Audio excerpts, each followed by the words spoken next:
Hi CA students, let's revise CA Final AFM Chapter 3 Advanced Capital Budgeting Decisions. Practical question 6.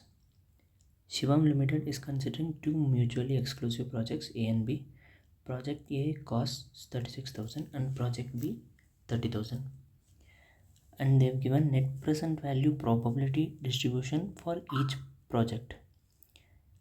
In the previous problems, they usually give cash flows and then probability, but here they've given net present value estimates, which is the final NPV estimates. So if we multiply this NPV estimates with the probability, we'll get the NPV itself, expected NPV, not the expected cash flow.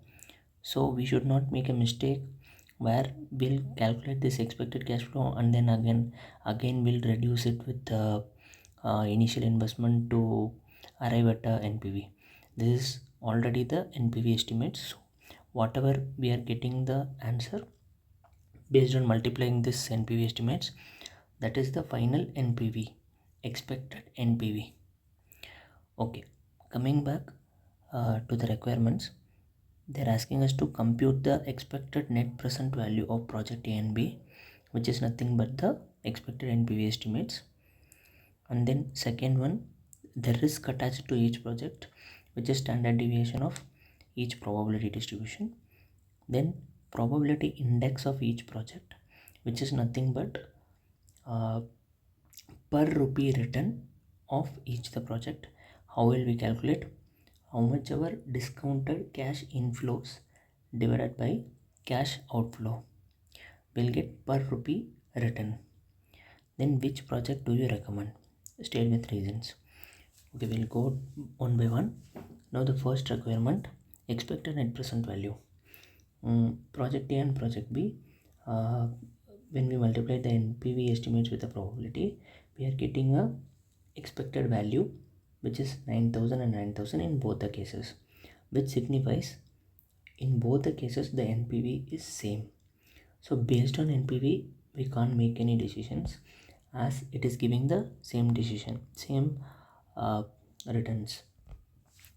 But if we check the cost involved, that project A's cost is 36,000 and project B cost is 30,000. So in that way project B is suggestible, but we'll see the answer. There is no mentioning of this point in ICAI solution, but that's my point.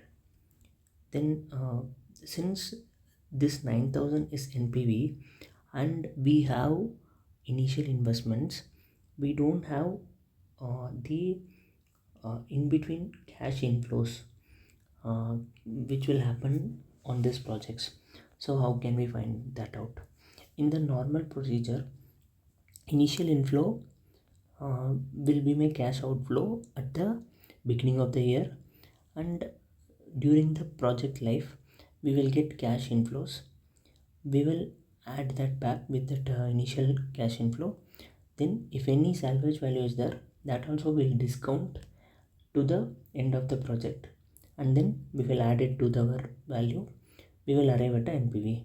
In this case we got the answer as 9,000, which is the final result in both the cases. Then initial inflow will be 36,000. If we add this to, we will get initial cash inflow. So in project A the initial cash inflow is 45,000 and in project B it is 39,000. This is not the requirement of first one, but this will be useful while finding out the probability index. Okay, now going back to the second requirement, it is nothing but the standard deviation, which we have already seen in previous examples, previous problems. So we will multiply the estimates with the probability to arrive at the expected cash flow. The expected NPV is 9,000, so 15,000 minus 9,000, 6,000. Then the square of that difference multiplied with the probability, we will get a variance. Sum of all the possibilities will get the variance. Now root of that variance is standard deviation.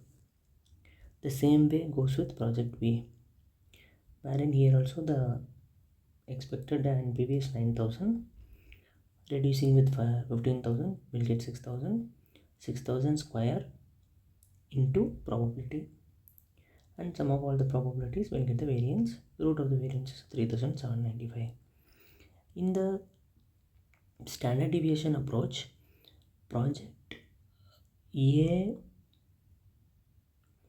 has a standard deviation of 4,450, which signifies it is more riskier. And in case of project B, there is a printing mistake, it is project B.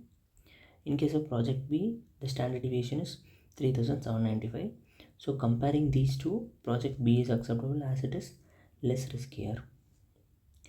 And going to the next step, probability index, which is nothing but discounted cash inflow divided by initial outflow. As we have already calculated, it is 45,000 for project A and for 39,000 for project B. We can use the same values.